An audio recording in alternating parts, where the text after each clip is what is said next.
MCom final business administration के समस्त विद्यार्थियों का इस वीडियो क्लास में मैं एक बार पुनः स्वागत करता हूँ। विद्यार्थियों, पिछली क्लास में मैंने आपको सार्वजनिक उपक्रम के आर्थिक महत्व के बारे में बताया था।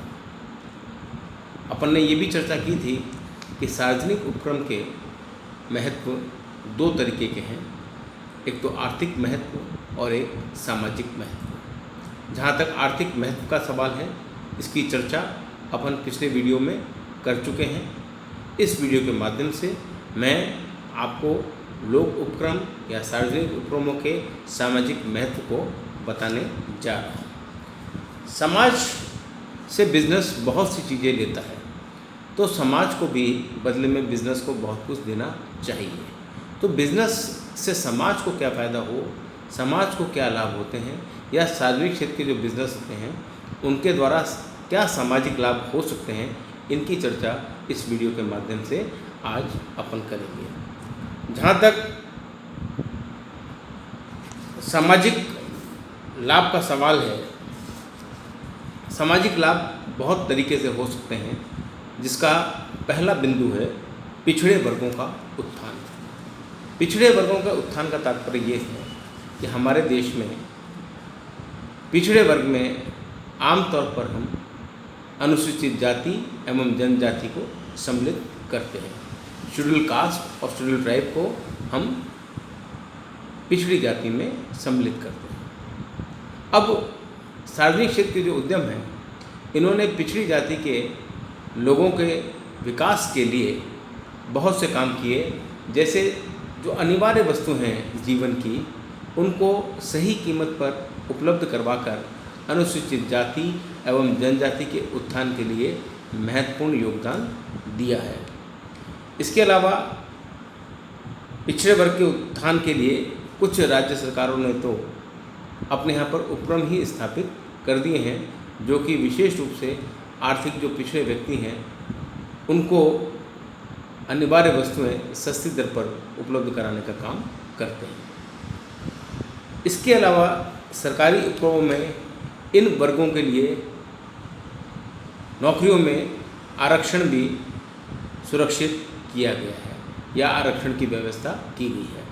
तो देश के जो आर्थिक रूप से पिछड़े व्यक्ति हैं या जो अनुसूचित जाति या जनजाति के व्यक्ति हैं, उनके उत्थान के लिए लोक उपक्रमों ने काफ़ी सराहनीय प्रयास किया है। ये लोक उपक्रमों का पहला सामाजिक महत्व का बिंदु है। दूसरा, राष्ट्रीय महत्व के उद्योगों की स्थापना। अब अगर राष्ट्रीय महत्व के उद्योगों की बात की जाए, जैसे सैनिक व युद्ध सामग्री का निर्माण, अंतरिक्ष या परमाणु उद्योग इत्यादि को निजी क्षेत्र में स्थापित कदापि नहीं किया जा सकता। इन्हें राष्ट्र के हित में राजकीय उपक्रमों के रूप में ही स्थापित किया जाना उचित प्रतीत होता है। तो राजकीय उपक्रम या सार्वजनिक उपक्रमों का महत्व ये भी है कि जो राष्ट्रीय महत्व के उद्यम हैं, जिनको निजी क्षेत्र में कदापि खोला नहीं जा सकता, उनकी स्थापना लोक उपक्रमों के रूप में की जाती है। जैसा मैंने बताया, सैनिक साजो सामान, युद्ध सामग्री का निर्माण, अंतरिक्ष, परमाणु उद्योग इत्यादि, ये सब वे क्षेत्र हैं जो कि सार्वजनिक क्षेत्र के रूप में खोले गए हैं। तीसरा फायदा है लोक उपक्रमों का सामाजिक क्षेत्र में, वो है श्रम कल्याण, लेबर वेलफेयर। राजकीय उपक्रमों में श्रमिकों व कर्मचारियों को विभिन्न प्रकार की सुविधाएं प्रदान की जाती हैं। जो पब्लिक एंटरप्राइजेज हैं, इनमें क्या होता है कि जो कार्य करने वाले श्रमिक गण हैं या जो कर्मचारी वर्ग हैं, उनको बहुत सी सुविधाएं दी जाती हैं, उन्हें प्राप्त हैं। निजी उपक्रमों के समान ये श्रमिकों का शोषण भी नहीं करते हैं। श्रमिकों के शोषण की बात चली तो ये ज़रूरी नहीं कि हर निजी उपक्रम श्रमिकों का शोषण करता ही हो, लेकिन निजी उपक्रम क्योंकि व्यक्तिगत लाभ की भावना पर संचालित किए जाते हैं, तो उनका जो मुख्य उद्देश्य होता है वो अपने व्यक्तिगत लाभ कमाने पर केंद्रित होता है और उस लाभ को कमाने और बढ़ाने के चक्कर में कई बार वो श्रमिकों एवं कर्मचारियों के कल्याण के कार्यों को नहीं करते। लेकिन ये बात लोक उपक्रमों पर लागू नहीं होती। कारण क्या है कि लोक उपक्रम निजी लाभ की भावना पर संचालित नहीं किए जाते। यहाँ कार्य करने वाले कर्मचारियों या श्रमिकों के श्रम कल्याण की योजनाओं का पूरा ध्यान रखा जाता है। तो ये इसका एक सामाजिक महत्व है। लोक उपक्रमों का एक सामाजिक महत्व ये भी है कि ये श्रमिकों के सम्मान में वृद्धि करते हैं। अब श्रमिक हो चाहे कर्मचारी हो, सभी का अपना एक सम्मान होता है और सभी व्यक्ति सम्मान के साथ जीना चाहते हैं।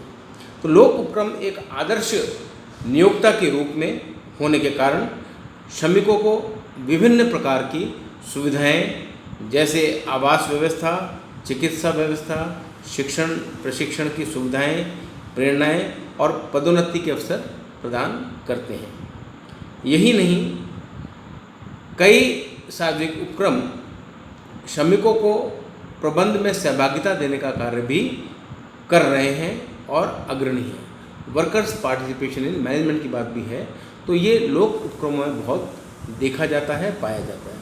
फलस्वरूप जो एक श्रमिक है, जो सामान्य श्रमिक है, उसको सामान्य श्रमिक की श्रेणी से उठाकर प्रबंध के उच्च स्तर तक भी ले जाया जा सकता है। तो जहाँ तक श्रमिकों के सम्मान की बात है, वो सम्मान हम देखते हैं कि सार्वजनिक उपक्रमों के माध्यम से जीवित रखा जाता है। ऐसा नहीं है कि निजी क्षेत्र के श्रमिकों में सम्मान नहीं होता या कर्मचारियों का सम्मान नहीं होता, वहाँ भी सम्मान है। लेकिन अगर कंपैरेटिव स्टडी की जाए तो निजी क्षेत्र की तुलना में सार्वजनिक क्षेत्र के उपक्रमों में श्रमिकों एवं कर्मचारियों का सम्मान जो है वो ज़्यादा किया जाता है और उनको ज़्यादा अवसर भी प्राप्त होते हैं। लोक उपक्रमों का सामाजिक महत्व एक ये भी है कि अकुशल औद्योगिक इकाइयों का प्रबंध ये अपने हाथ में ले लेते हैं। अब कुछ रुग्ण व अकुशल औद्योगिक इकाइयों को भी लोक उपक्रमों ने मदद की है। ऐसी कई इकाइयाँ जो निजी क्षेत्र के कुप्रबंध के कारण, मिसमैनेजमेंट के कारण या लगातार हानि होने के कारण, लगातार लॉसेस हो रहे हैं, उनके कारण उनका संचालन करना बड़ा मुश्किल हो रहा था। अब निजी क्षेत्र में उद्यम बहुत तेज़ी से विकसित होते हैं, स्थापित होते हैं, लेकिन आमतौर पर देखा गया कि अपनी स्थापना के कुछ वर्षों के भीतर ही बंद हो जाते हैं। और बंद होने के दो प्रमुख कारण होते हैं। पहला कारण होता है कुप्रबंधन का, कि उनको ठीक से मैनेज नहीं किया जाता, और दूसरा कारण होता है कि वहाँ पर निरंतर लॉसेस हैं, प्रॉफिट्स नहीं हो रहे। तो लोक उपक्रमों ने इस दिशा में भी अपने प्रयास किए हैं और जो अकुशल औद्योगिक इकाइयाँ जो कुप्रबंध या लगातार लॉसेस के कारण, हानि के कारण बंद होने के कगार पर थी, उनको इन्होंने टेक ओवर किया है और इनको चलाने का काम किया है और इनको आर्थिक सहायता भी प्रदान की है। ऐसा होने से क्या होता है कि ये उपक्रम बंद होने से रह जाते हैं, इनको बंद नहीं किया जाता, जिसका समाज पर ये फ़ायदा होता है कि उसमें कार्य करने वाले कर्मचारी या श्रमिक, उनको रोज़गार निरंतर मिलता रहता है, वे बेरोज़गार नहीं हो पाते। वरना यदि बड़ी संख्या में अगर निजी उपक्रम कुप्रबंध या लगातार हानियों के कारण बंद होते रहें तो ऐसी स्थिति में समाज में बेरोज़गारी की समस्या भी सामने खड़ी हो सकती है। लेकिन सरकार ऐसे अकुशल उद्यमों को अपने हाथ में लेती है, संचालित करती है, उनकी वित्त की व्यवस्था करती है, तो इससे रोज़गार भी बना रहता है और श्रमिकों के सामने किसी प्रकार की कोई कठिनाई नहीं आती है। इसी प्रकार से लोक उपक्रमों का एक सामाजिक महत्व ये भी है कि वस्तुओं की किस्म निर्धारित करना। लोक उद्यम क्या करते हैं? लोक उद्यमों ने जहाँ एक ओर उत्पादन की मात्रा में वृद्धि करके न्यूनतम लागत पर ग्राहकों को, उपभोक्ताओं को वस्तुएं उपलब्ध कराई हैं, वहीं दूसरी ओर वस्तुओं की किस्म में सुधार कर उसके उच्च स्तरीय मापदंड भी निर्धारित किए हैं।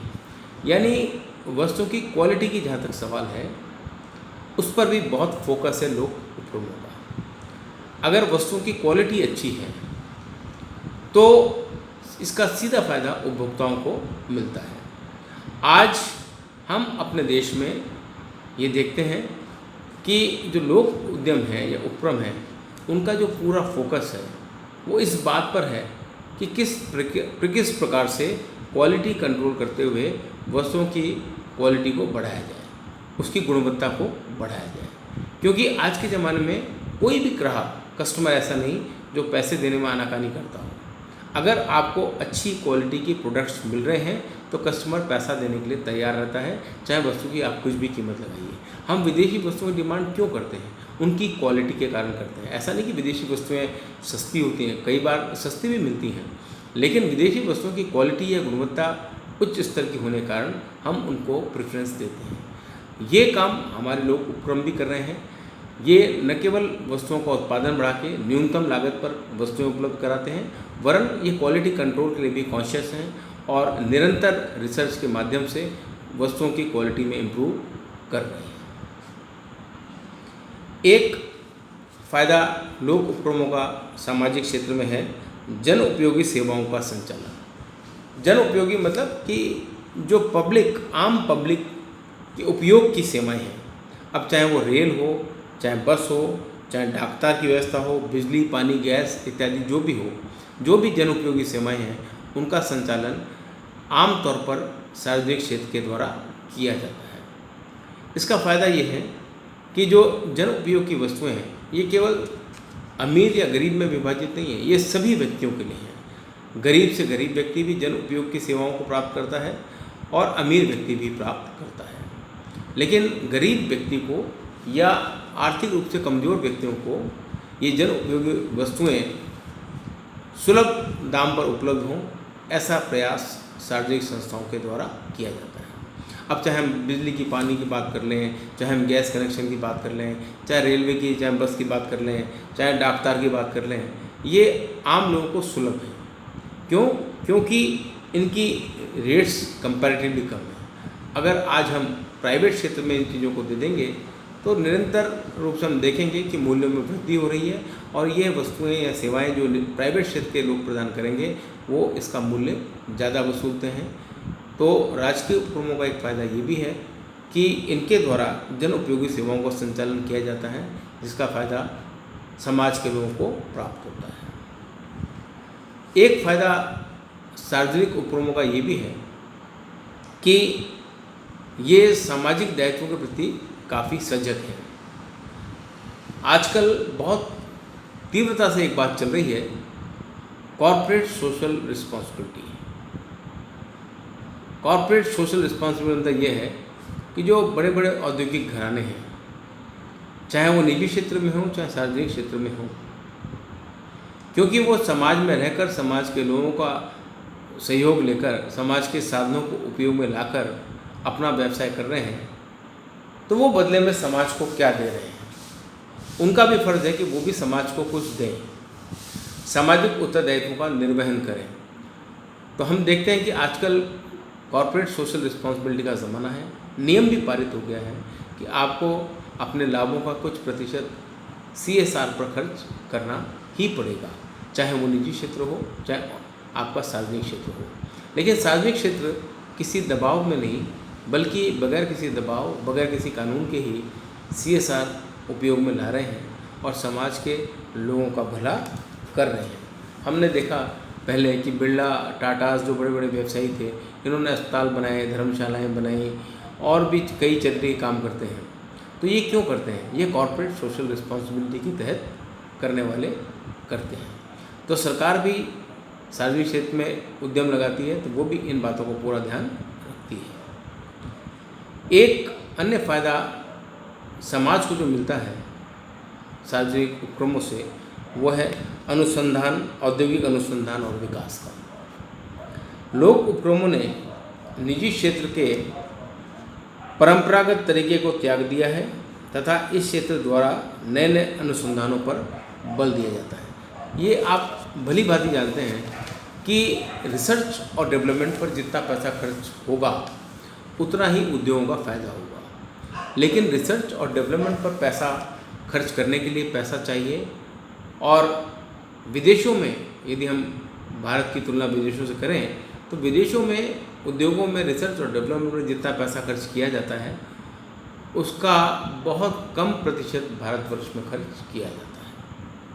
तो भारतवर्ष में जितने भी लोक उपक्रम हैं इन्होंने भी औद्योगिक अनुसंधानों पर पैसा खर्च करना प्रारंभ कर दिया है, रिसर्च पर पैसा खर्च करना चालू किया है और रिसर्च और डेवलपमेंट पर काफ़ी पैसा खर्च कर रहे हैं। इस पर पैसा खर्च करने का फ़ायदा ये होता है कि ग्राहकों को उच्च क्वालिटी की वस्तुएं प्राप्त होती हैं, सस्ती दरों पर वस्तुएं प्राप्त होती हैं और वो इन वस्तुओं को आसानी से उपयोग में ला सकते हैं।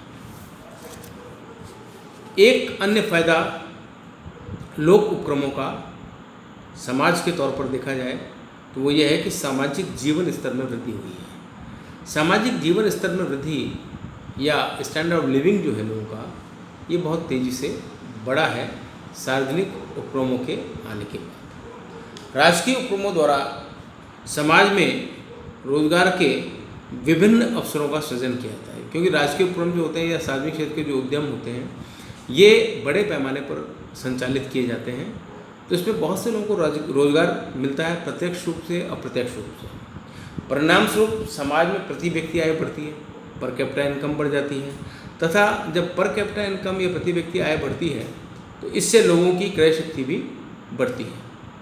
अब जब लोगों की परचेज पावर या क्रय शक्ति बढ़ती है तो वो ज़्यादा खरीदते हैं तो लोग ज़्यादा उत्पादन करते हैं तो प्रति इकाई वस्तु की लागत कम आती है।